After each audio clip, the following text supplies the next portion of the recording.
Hello friends, welcome back to our channel. இனி நம்ம பார்க்க போகிற வண்டி பார்த்தீங்கன்னா பல்சரில் N160. ஸோ இது வந்து dual channel KPS variant with single seat, dual seat கிடையாது. ஸோ இது வந்து ஒரு ஓனர்ஷிப் ரிவ்யூ தான். வாங்கி கிட்டத்தட்ட ஒரு 1 இயர் ஆச்சு. ஸோ இதோட எக்ஸ்பீரியன்ஸ் எப்படி இருக்குது, இதை வாங்கலாமா வேணாவா, யாரெலாம் வாங்கலாம், இது யாருக்கு ரெக்கமெண்டட், இல்லை வேறு எதுவும் ஆப்ஷன்ஸ் பார்க்கலாமா அப்படிங்கிறத நம்ம இப்போ கேட்டு தெரிஞ்சுப்போம். ஸோ இந்த வண்டி வந்து வாங்கி 1 இயர் ஆச்சு. ஆமாம், 1 இயர் ஆச்சு. ஃபர்ஸ்ட் ப்ரைஸ்லேருந்து ஆரம்பிப்போம். இது எப்படி ஜிஎஸ்டி ரிவிஷனுக்கு முன்னாடி வாங்கினதா இல்லை அதுக்கப்புறம் வாங்கினதா? ஜிஎஸ்டிக்கு முன்னாடி தான். முன்னாடி வாங்கினது. ஓகே, எவ்வளோ வந்தது அப்போ ஆன் ரோடு? ஆன்-ரோடு கரெக்டாக சொல்லணும்னா 1,57,000. 1,57,000. ஓகே, எல்லாத்தையுமே கரெக்டாக பண்ணி கொடுத்துட்டாங்க. ஆக்சசரிஸ் மொத்தமாக எக்ஸ்ட்ராலாம் இல்லை, ஹெல்மெட்டு எல்லாமே சேர்த்து கொடுத்துட்டாங்க. Okay okay, petrol including petrol 2 litre போட்டு கொடுத்தாங்க. ஓகே, ஸோ அது வந்து எல்லாமே கரெக்டாக தான் பண்ணியிருக்காங்க. ஷோரூமில் எந்த ஒரு ஏமாத்து வேலையும் ஷோரூம்லாம் ஏமாத்தலை. சரி, ஓகே. சர்வீஸ் ஃபுல் கேஷாக தானே இல்லை இஎம்ஐ மாதிரியா? ரெடி கேஷ் தான். ரெடி கேஷ் தான். ஓகே, பரவாயில்ல. ஸோ இதில் ஏதோ ஒரு ஏமாற்றம்னு சொல்ல வந்தது, என்ன ஏமாற்றம்? அதுதான் நான் பார்த்தோன்னே பார்த்தீங்கன்னா ஜிஎஸ்டின்னு ஒரு ரிவிஷன் பண்ணியிருந்தாங்க. பைக் எல்லாமே டேக்ஸ் பார்த்தீங்கன்னா ஒரு 15,000 கம்மியாயிடுச்சு. ஆமாம், நானும் அப்படிதான். முன்னாடி வந்து பைக் வேணும்னு ரொம்ப அர்ஜென்ட்டாக அடம் பிடிச்சி வாங்கி கடைசியில் பார்த்தீங்கன்னா ஜிஎஸ்டியில் ஒரு 20,000 ஒரே மாதத்தில். அட்லீஸ்ட் ஒரு 6 மாதம் முன்னாடி வாங்கியிருந்தா கூட அது ஒரு தெரிஞ்சிருக்கொள்ளாது. ஓகே, ஒரு மாதம் அர்ஜென்ட் பண்ணதுனால நான் வந்து என் பைக் வாங்கி கரெக்டாக 1 வாரத்தில் அனௌன்ஸ் பண்ணுறாங்க.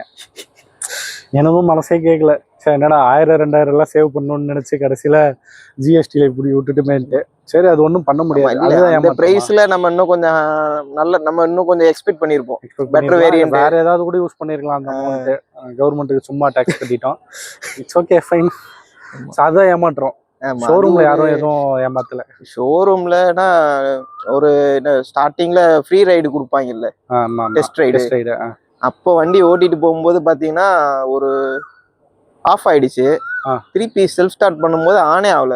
ஓகே, சரி, ஓகே, என்ன ப்ராப்ளம்? வண்டியா இல்ல டெஸ்ட் ரைடு வண்டியா? டெஸ்ட் ரைடு வண்டி தான். இல்ல, அது வாங்குறதுக்காக சூஸ் பண்ண வண்டி தான், அந்த வண்டி இல்லை. அதனால கொஞ்சம் ஓகே, நமக்கு இந்த வண்டி கரெக்டா இருக்குமா இருக்காதான்னு ஒரு குளறுபடி வந்துடுச்சு அந்த இடத்துலயே. ஓகே, எப்படா வண்டியை வாங்க போறேன்னு அங்க போயிட்டு எங்க வீட்டுல அப்பா கூட்டிட்டு போயிருந்தேன். அவரு போச்சு பழைய வண்டியை கொடுத்து ஏமாத்த. ஊர்ல வாங்கினதா? ஆமா ஆமா, பழைய வண்டியை கொடுத்து ஏமாத்திட்டாங்க அப்படின்னு ஒரே கம்ப்ளைண்ட். அப்புறம் போயிட்டு அந்த ஷோரூம்ல இருக்க அக்காட்டே கேட்டேன். இல்லப்பா, இந்த வண்டிலாம் பழைய வண்டி கிடையாது, ஜேசிஸ்லாம் பாருங்க, இந்த இப்பதான் வந்தது 1 மாசத்துக்கு முன்னாடி அப்படின்னு சொல்லி கன்வின்ஸ் பண்ணி, அப்புறம் இது புது வண்டி தான்ப்பான்னு வீட்லயே கன்வின்ஸ் பண்ணி வாங்கினேன். அந்த வண்டியை தான் வாங்கிட்டு வந்திருக்கோம். இல்ல, அதுக்கு பதிலா இல்ல, அந்த வண்டி வேணான்ட்டு பக்கத்துலயே இன்னொரு வண்டி இருந்துச்சு. ஓகே, அது வேற வண்டி எடுத்துச்சு. சரி, அது ஏதோ பேட்டரி ப்ராப்ளம் போல. ஓகே ஓகே, சரி. நம்ம ஒரு பேசிக்கான ஒரு யூசேஜ் பார்ப்போம். இது வந்து ஹைவேலையும் கண்டிப்பாக ஓட்டியிருப்பீங்க. இப்போ சென்னையில் சிட்டியில் ஓட்டிக்கிட்டு இருக்கோம். ஆமாம் ஆமாம். எப்படி இருக்கு highway handling, city handling? Highway வந்து பார்த்தீங்கன்னா இங்கேருந்து என் ஊர் வந்து பெரம்பலூர். ஒரு 300 கிலோமீட்டர் இருக்கும் இங்கேருந்து போகிறதுக்கு.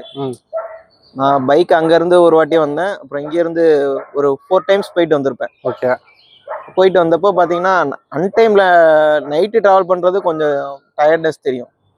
பகல்ல வந்து ஒன்றும் டிஸ்டர்பன்ஸ் இல்லை. ஒரு 300 கிலோமீட்டர்ஸ் இருக்கும். கம்ஃபர்ட்லாம் நல்லா தான் இருக்கும். 4 ஹவர்ஸ்ல போயிருக்கேன். சீட் கம்ஃபர்ட் இல்லை, நோ ப்ராப்ளம். ஓகே, சிங்கிளா தான் போனேன். பிரேக் எடுத்து சிங்கிளா தான் போனேன். ஒரே இடத்துல தான் பிரேக் பண்ணேன். 2-3 இடத்துல தான் பிரேக். 150 கிலோமீட்டருக்கு ஒன்ஸ் வந்து ஒரு பிரேக் மாதிரி எடுத்துட்டு. ஓகே, ஒரே 2-3 இடத்துல தான், அவ்வளவுதான், பெருசா இல்ல. சிட்டி யூசேஜுக்கு ஹேண்ட்லிங் நல்லா இருக்கா? சிட்டி யூசேஜ் பாத்தீங்கன்னா சிட்டி யூசேஜ் யூஸ் பண்ணிட்டு தான் இருக்கேன். நல்லா தான் இருக்கு. கம்ப்ளைண்ட் பண்ற அளவுக்குலாம் எதுவும் குறை சொல்ல முடியல. ஓகே, இந்த ஃபால்ஸ் நியூட்ரல் ஏதோ டிராஃபிக்ல அந்த மாதிரி ப்ராப்ளம்? இல்ல அப்படிலாம் எதுவும் இல்லை. ஸோ கியர் செகண்ட் கியர்ல நல்லாவே போகுது. ஓகே ஓகே, சரி. இப்போ இந்த ஹைவேல வந்துருப்பீங்க, அப்புறம் இங்கே சிட்டியில் யூஸ் பண்ணுற அந்த மைலேஜ் டிஃப்ரென்ஸ் இப்போ ஆவரேஜாக என்ன மைலேஜ் கொடுக்குது? மைலேஜ் 45 to 50 அந்த ரேஞ்சில் இருக்கும். கொடுக்குதா? பரவாயில்ல இருக்கும். அது ஸ்பெசிஃபிக்காக சிட்டிலனா கம்மியா தான் ஆகும். 40 to 45. ஓகே, ஹைவே வந்து 45 to 50 கிட்ட வரும். ஹைவேல நல்லாவே இருக்கும். ஓகே ஓகே, பட் கன்சிஸ்டன்ட்டா இந்த மைலேஜ் தான் வருது. கன்சிஸ்டன்ட்டா? ஆமா ஆமா, ஒன்றும் பெரிய சேஞ்ச்லாம் இருக்காது. ஓகே, சர்வீஸ் எத்தனை சர்வீஸ் கம்ப்ளீட் பண்ணிருக்கீங்க? சர்வீஸ் 2 தான் பண்ணியிருக்கேன். 2. ஓகே, 3 பண்ணணும். 5000 கிலோமீட்டர் தாண்டிடுச்சு. எடுத்துட்டு போய் விடலையா? டைம் இன்னும் வரலையா? இல்ல எனக்கு தெரியாது. சரி அப்புறமா விட்டுக்கலாம், எதுக்கு அர்ஜென்ட்டுன்னு ஸ்லோ பண்ணி விட்டுருந்தேன். ஓகே. அப்புறம் சரி ஓகே, அதுலயே பார்த்தேன் சிஸ்டம்லயே அப்டேட் ஆயிடுச்சு, செகண்ட் சர்வீஸ் ஆட்டோமேட்டிக்கா போயிடுச்சு. ஓ ஆமா, சர்வீஸ் அப்போ இதுக்கப்புறம் பே பண்ணி தான் பண்ணணுமா? இல்ல மொத்தம் 3 தான் ஃப்ரீ சர்வீஸ். 3 சர்வீஸ்க்கு அப்புறம் நம்ம லேபர் காஸ்ட் பண்ணோம். மெட்டீரியல் காஸ்ட் வந்து சர்வீஸ்லேயே சர்வீஸ் போனோம்னா எப்பயும் போல தான் நார்மல். இப்போ சர்வீஸ் காஸ்ட் எவ்வளோ ஆச்சு ஃபர்ஸ்ட் சர்வீஸ் பார்த்தீங்கன்னா ஆயில் மட்டும் சேஞ்ச் பண்ணேன், 800 ஆச்சு. க்ளீன் பண்ணுறதுக்கு மெட்டீரியல் அதுக்கு ஒரு 300 சார்ஜ் பண்ணி 500 + 300 800 மொத்தமாக அவ்வளோதான் ஆச்சு. அவ்வளோதான். ஸோ வண்டி வந்து இந்த லாஸ்ட் 8 months 1 yearல வந்து மொத்தமாக 5000 கிலோமீட்டர் ஓடி இருக்கு. இல்ல 6300 ஓடி இருக்கு. 6300. ஆமா, அப்பதான் செகண்ட் சர்வீஸ் பண்ணிருக்கேன். ஓகே. ஆனா அது என்ன பண்றது, இப்போ நைட்ல ஓடுறீங்க அப்படின்னா ஹெட்லைட் விசிபிலிட்டி நல்லாவே இருக்கு. நல்லாவே இருக்கு. ஏன்னா இது வந்து ப்ரொஜெக்டர் ஹெட்லைட், நல்லா பவர்ஃபுல்லா தான் பண்ற மாதிரி கேள்வி. நல்லாவே இருக்கு. நான் வந்து வாங்கி ஒரு 2 மாசத்துக்கு நைட்லயே ஓட்டல. ஒரு மார்னிங் டைம் ஒரு மேரேஜ் இருக்கும் நம்ம ஊர்ல எல்லாம், காலையில தான், விடிய காலையில தான் மேரேஜ் வைப்பாங்க. சரி எடுத்துட்டு போலாம் வேண்டி எடுத்துட்டு போனேன். நல்லா என்ன சொல்றது, ரோட்ல நம்ம ஊர் இங்கெல்லாம் பாத்தீங்கன்னா எப்பயுமே டிராபிக் லைட் எல்லாம் இருக்கும், ஊர்ல எல்லாம் அப்படி இருக்காது, வெறும் ரோடு. அதுல ஓட்டி பார்க்கும்போது பாத்தீங்கன்னா ஃபுல்லாவே என்னடா ஒரு ஃபுல்லா லைட் போட்ட மாதிரி ஒரு செட்டப் பிரைட்டா இருக்கு. அந்த அளவுக்கு அது நீங்க எக்ஸ்பீரியன்ஸ் பண்ணீங்கன்னா நல்லா இருக்கும். Okay okay. அது ஃபர்ஸ்ட் டைம் எக்ஸ்பீரியன்ஸ் அப்போ உண்மையுமே நல்லா இருந்தது. ஓகே. ஸோ ஆவரேஜா எவ்வளோ ஸ்பீடு மெயின்டைன் பண்ணீங்க? ஹை ஸ்பீடு எவ்வளோ போயிருக்கு இந்த வண்டி? ஆவரேஜா 70 to 80. ஓகே. அந்த 70 to 80ல தான் நம்மளால மேக்ஸிமம் கொடுக்க முடியறது இந்த ஏரியால. சிட்டில அவ்வளவுதான் போகணும். ஓகே. ஏன்னா அதுக்கு மேல போறப்ப ஹைவேஸ்ல மேக்ஸிமம் 117 அவ்வளவுதான் போயிருக்கு. அதுக்கு மேல போகாது, வண்டியே போகலையா? வண்டி போகுது. ஓகே அவ்வளவுதான். சரி ஓகே ஓகே. ஸோ அந்த டைம்ல பிரேக்கிங் டியூல் சேனல் ஏபிஎஸ் எல்லாமே நல்லா இருக்கும். பிரேக்கிங் ஓகே தான். பிரேக்கிங் வந்து நீங்க என்ன ஸ்பீட்ல போனாலுமே உங்களால கண்ட்ரோல் பண்ண முடியும். ஓகே. அந்த அளவுக்கு நல்லா பக்சுவலா நிக்கும் பிரேக் பிடிச்சினா. Okay okay. இந்த மாதிரி லாங்ல போறப்ப ஹீட்டிங் இஷ்யூ, கால்ல ரொம்ப ஹீட் தெரியுது. இந்த பைக் பொறுத்த வரைக்கும் லைட்டா ஹீட் சென்ஸ் பண்ணேன். ஓகே. பட் அந்த லாங் டிராவல்ங்கிறதுனால ஒரு நம்ம 100+ போகும்போது கொஞ்சம் ஹீட் தெரியும். நார்மலா சிட்டி யூசேஜ் அதுக்கெல்லாம் பாத்தீங்கன்னா உங்களுக்கு ஹீட் தெரியாது. Okay okay. நார்மல் பைக் தான். இன்ஜின் நாய்ஸ் அந்த மாதிரி எதுவும் இருக்கா? ஏன்னா பஜாஜில் வர ஒரு கம்ப்ளைண்ட் என்னன்னா, நல்லா தான் போய்கிட்டு இருக்கோம், ஆனால் இன்ஜினில் ஏதோ நாக்கிங் சவுண்ட் வரும் அப்படின்ற மாதிரி சொல்லியிருக்காங்க. தெரியல. அதனால இன்ஜின் நாய்ஸு அந்த மாதிரி எதுவும் தெரியல. நான் யூஸ் பண்ண வரைக்கும் இது நார்மலா இன்ஜினோட சவுண்டே இருக்கும். என்ன இருக்கோ அதுதான் வருது. அதுக்கு அதை தவிர வேற எந்த சவுண்டும் நான் கேட்கல. ஓகே. இந்த கிரவுண்ட் கிளியரன்ஸ், இது அண்டர் பெல்லி எக்ஸாஸ்ட் வேற இந்த வண்டியில. ஆமா ஆமா. ஏதாவது நம்ம பெரிய ஸ்பீட் பிரேக்கர்ல ஏத்துறப்ப இறங்குறப்ப வண்டி அடிபடுறது? ஆமா, அது கொஞ்சம் இருக்கும். ஆனா அது அந்த அளவுக்குலாம் பெருசா தெரியல. இது வரைக்கும் வண்டி அடிபட்டிருக்கா? அந்த மாதிரி அடிபட்டது இல்ல. பெருசா ஏறி இறங்குது, ஏறும்போது கொஞ்சம் என்னன்னா வண்டி கொஞ்சம் சென்ஸ் பண்ணும். ஏறும்போது கொஞ்சம் பார்த்து ஸ்லோவா ஏறி இறங்குற மாதிரி இருக்கும் நம்ம. ஓகே. அதுலயும் பில்லியன் இருந்தா இன்னும் கூட கொஞ்சம் சேஃபா போகணும். இருக்கும். ஆமா. ஓகே. கொஞ்சம். சரி ஓகே ஓகே. சரி, இப்போ இந்த வண்டியில பிரச்சனை அப்படின்னு சொல்லி எதுவும் இது வரைக்கும் ஃபேஸ் பண்ணிருக்கீங்களா? ஏதாவது பிரச்சனைன்னா ஒன்றும் இல்லை. எனக்கு வந்து நான் எக்ஸ்பெக்ட் பண்ண ப்ரைஸ்க்கு கிடைக்கல. ஒரு பிரச்சனை. எக்ஸ்பெக்ட் பண்ண ப்ரைஸுக்கு எனக்கு தேவையானது இதில் இருக்கு. இது என்ன யூஎஸ்டி ஃபோர்க்ஸ் கூட கேட்டிருந்தேன். அது கொஞ்சம் பார்த்தீங்கன்னா அது ப்ரைஸ் கொஞ்சம் ஆட் ஆகும். ஆமாம், அதிகமாக. எனக்கு வந்து அது தேவைப்படும் இன்கேஸ் ஏதாவது ஆச்சுன்னா. பட்டு நான் யூஸ் பண்ண நம்ம அந்த அளவுக்குலாம் ஓட்ட போறது இல்லை. நம்மளோட ரெக்யர்மெண்ட்டுக்கு இது கரெக்டாக இருக்கு. நீங்கள் டெலஸ்கோப்பிக்கே ஓகே தான். ஓகே. சரி, இப்போ ஏதாவது 3 பிடிச்ச விஷயம், 3 பிடிக்காத விஷயம்? 3 பிடிச்ச விஷயம்னா ஃபர்ஸ்ட் இந்த நோட்டு தான். சவுண்ட் வந்து நல்லா இருக்கு. Okay okay. ஃபர்ஸ்ட் சவுண்ட் நல்லா இருக்கும். ஹெட்லைட் ப்ரொஜெக்டரு நல்லா இருக்கும். சூப்பர். அப்புறம் என்ன, வண்டி வந்து பார்த்தீங்கன்னா ஸ்லிம்மாக இருக்கும். பார்த்தீங்கன்னா உங்களுக்கு ஒரு லுக்கு கிடைச்சிரும். Okay okay. ஆமா, நேக்கடு ஸ்போர்ட்ஸ் NS 160க்கும் இதுக்கும் பார்த்தீங்கன்னா பெரிய லெவலாக டிஃப்ரென்ஸ் இல்லை. அது வந்து 4 வால்வு, இது 2 வால்வு. ஆமாம். பட் இருந்தாலும் இது ஓகே தான். NS வந்து கம்பேர் பண்ணும்போது பார்த்தீங்கன்னா அது வந்து இந்த மாதிரி சிங்கிள் சீட்டு கிடைக்குமானா தெரியாது. ஆமாம், டவுட்டு தான்.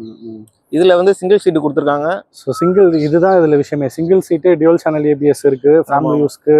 நான் போயினோடனே ஏன்னா அந்த இதை நான் என்னால் வீட்டில் இது பண்ண முடியாது. சரி, இதையாவது கொஞ்சம் கன்வின்ஸ் பண்ணலாம். ஓகே. நம்ம அதை கொண்டு போய் காமிச்சோம்னா அவ்வளோதான். இந்த பைக்லாம் வேணாம் பாண்டுருவாங்க. ஓகே. சரி, ப்ராக்டிக்கல் யூஸ்க்கு இப்போ எப்படி சொல்கிறது, நம்ம ஏதாவது லோடு எடுத்துகிட்டு போகிறோம், ஃபார் எக்ஸாம்பிள் ஏதோ ஒரு பேக்ஸ் அந்த மாதிரிலாம் வச்சுட்டு போகிறப்ப எதுவும் டிஸ்கம்ஃபர்ட்லாம் இல்லை, நல்லா தான் இருக்குது. இன்னும் பிரச்சனை இல்லை. இருந்தாலும் நம்ம கொஞ்சம் அதுக்கு எதனா சைடில் எதனா ரெடி பண்ணி இருந்திருக்கலாம், பட் எதுவும் பண்ணல. ஓகே, எதனால டேங்க் மேலே தான் வச்சு எடுத்துகிட்டு போகிறதா? ஆமாம் ஆமாம், நம்ம கொஞ்சம் எதுவும் மாடிஃபை பண்ணல, நமக்கு ஏற்ற மாதிரி எதனா மாடிஃபை பண்ணும் அப்படின்லாம் இது வரைக்கும் தோறல. நம்ம ஓகே, மிரர் விசிபிலிட்டி? மிரர் நல்லா இருக்கு, பெரிய மிரர் தான்.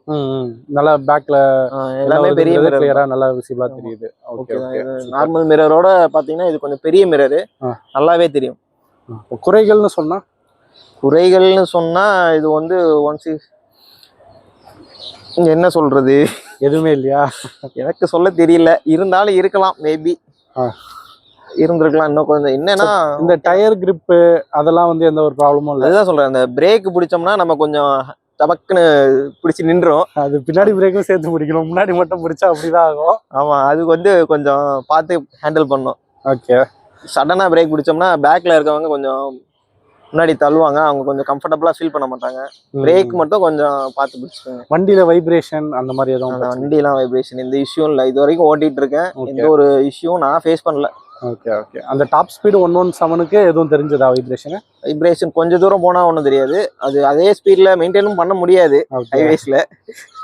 சரி, ஏன்னா நம்ம ரோட் கண்டிஷன் தெரியும் உங்களுக்கு, அதனால தான் நான் இந்த ஸ்பீடு இருந்தா போதும் அப்படின்னு நான் சூஸ் பண்ணேன். சரி, அந்த செயின், இதுக்கு வந்து செயின் கவர் இல்லை, ஓப்பனா தான் இருக்கு. இது எப்படி 500 கிலோமீட்டர்ஸ் ஒன்ஸ் கிளீனிங் லூபிங் எதுவும் பண்ணிக்கிட்டு இருக்கீங்களா இல்லை அப்படியே தான்? 3 சர்வீஸ்ல ஃபர்ஸ்ட் சர்வீஸ்ல பண்ணும்போதே கேட்டாங்க, சரி எதுக்கு அதெல்லாம் வேணாங்க, இன்ஜின் ஆயில் மட்டும் மாத்துங்கன்னு சொல்லிட்டேன். சரி, இப்பதான் போன சர்வீஸ் ஒரு 4 days முன்னாடி பண்ணேன். சரி எல்லாமே பண்ணிடுவோம், ஃப்ரீ சர்வீஸ்ல இருக்கும்போதே நம்ம யூஸ் பண்ணிக்கலாம் அப்படின்னு ஃபுல்லா பண்ணதுனால எனக்கு பைக்கே பாத்தீங்கன்னா ஃபுல்லா சூப்பரா தெரியுது, புதுசா இருக்க மாதிரி. அவங்க சொன்னாங்க சரி பண்ணது நல்லா தான் இருக்கு, ஏன்னா காஸ்ட் வந்து எப்பயுமே மணி வந்து இம்பார்ட்டன்ட், அப்ப நம்ம வேல்யூ கொடுக்கணும் மணிக்கு, இந்த வேல்யூ எனக்கு ஓகே தோணுது. ஸோ ஓவராலாக வந்து பைக்கில் சாட்டிஸ்ஃபைடு தான்? பைக் சாட்டிஸ்ஃபைடு தான். ஓகே, வேற என்ன பைக் மைண்டில் வச்சுட்டு இருந்தீங்க? பைக் வந்து பார்த்தீங்கன்னா ஃபஸ்ட்டு பைக்கு வாங்கணும்னு நினச்சப்போ எல்லாருக்கும் தோன்ற மாதிரி தான் ராயல் என்ஃபீல்டு தான் வாங்கணும் அப்படின்னு சுற்றிட்டு இருந்தேன். அப்புறம் நமக்கு நிறைய சாய்ஸஸ் இருக்கும், சரி எதுக்கும் நம்ம ஒரு ஷோரூமாக ஏறி பார்ப்போம் அப்படின்னு ஏறி பார்த்தோமா, சரி ஜாவாலாம் போய் பார்த்தேன். ஓகே, இந்த பைக்கெல்லாம் பார்த்தப்போ பார்த்தீங்கன்னா அதெல்லாம் வந்து ஒரு 2,50,000 கீழேயே ஒரு பைக்கிங் காணும். ஆமாம், நம்ம என்ன பண்றது, எக்ஸோரூம் ரேட்டு 2 lakhக்கு மேல தான் வரும், அதுக்கு மேல நம்ம இன்சூரன்ஸ் இது ஆர்டிஓ ஆன்ரோட் பிரைஸ்லாம் பார்த்தோம்னா எங்கேயோ போயிடும். சரி நம்ம பட்ஜெட்டுக்கு அவ்வளோ தாங்காது, ராயல் என்ஃபீல்டு போடலான்னு பார்த்தா அதுவுமே அந்த அளவுக்கு இல்லை பட்ஜெட்டு. சரி நமக்கு அந்த அளவுக்கு இல்லை, நமக்கு ஒரு ஸ்போர்ட்ஸ் பைக் வேணும். நம்ம பார்க்கறது நம்ம பைக் வந்து எதுக்கும் ஈக்குவல் குறையக்கூடாது அப்படின்னு ஒரு தாட் இருந்துச்சு. அப்போ யாருக்கெல்லாம் இதை வாங்க ரெக்கமெண்ட் பண்ணுவீங்க? யாருக்கெல்லாமா, ஸ்டூடெண்ட் யாருக்கெல்லாம்னா உங்களுக்கு பட்ஜெட் ஃப்ரெண்ட்லியா இருக்கணும், ஓகேங்களா, உங்க காஸ்ட்டுக்கு நீங்க வேல்யூ பண்ற மாதிரி ஒரு பைக் வேணும். ஓகே, உங்களுக்கு வந்து 2 lakh ப்ளஸ் அப்படி எந்த பைக்கும் நீங்க தேடக்கூடாது, 2 lakh உள்ள வாங்கணும் அப்படின்னா இது ஒரு பெட்டர் சாய்ஸ். என்எஸ் கம்பேர் பண்ணும்போது வேற என்ன, இதோட காம்படிட்டர் பைக்லாம் உங்களுக்கே தெரியும், அப்பாச்சி ஆர்டிஆர் 160 அது 4 valve, அது இதோட ஸ்பீட் அதிகமா கொடுக்கும் சொல்லுவாங்க. 130 எல்லாம் போகும், அது 130 எல்லாம் போகும், பட் நமக்கு அது ரெக்யர்மெண்ட் இல்ல, 125 to 130 போகும். நம்ம வந்து அந்த ஸ்பீடு வந்து ரீச் பண்ண போறது இல்ல. Okay okay. சோ உங்க யூசேஜ்க்கு இது நல்லதா? ஆமா, நம்மளோட யூசேஜ்க்கு யார் வேணாலும் இத வாங்கலாம். அதனால இது இதோட ப்ளஸ் இன்னொன்னு சொல்லணும்னா 14 லிட்டர் டேங்க் பஜாஜ்ல மட்டும் தான் கொடுப்பாங்க. ஓகே, 14 லிட்டர் ஃபியூல் டேங்க் ஒரு ப்ளஸ். ஆமா ஆமா, நான் அது வரைக்கும் 14 லிட்டர் ஃபில் பண்ணது இல்ல. ஓகே, பட் இருந்தாலும் அது ஒரு ப்ளஸ்ஸா சொல்லிக்கலாம்ல. சரி, ஓகே, நல்லதுதான். Okay, thanks for overall okay தான். ஓகே, இப்போ எதுவும் இது வரைக்கும் பிரச்சனைகள் இல்லாதன்றது கேட்குறப்ப நல்லா தான் இருக்கு. Super super, thank you, by.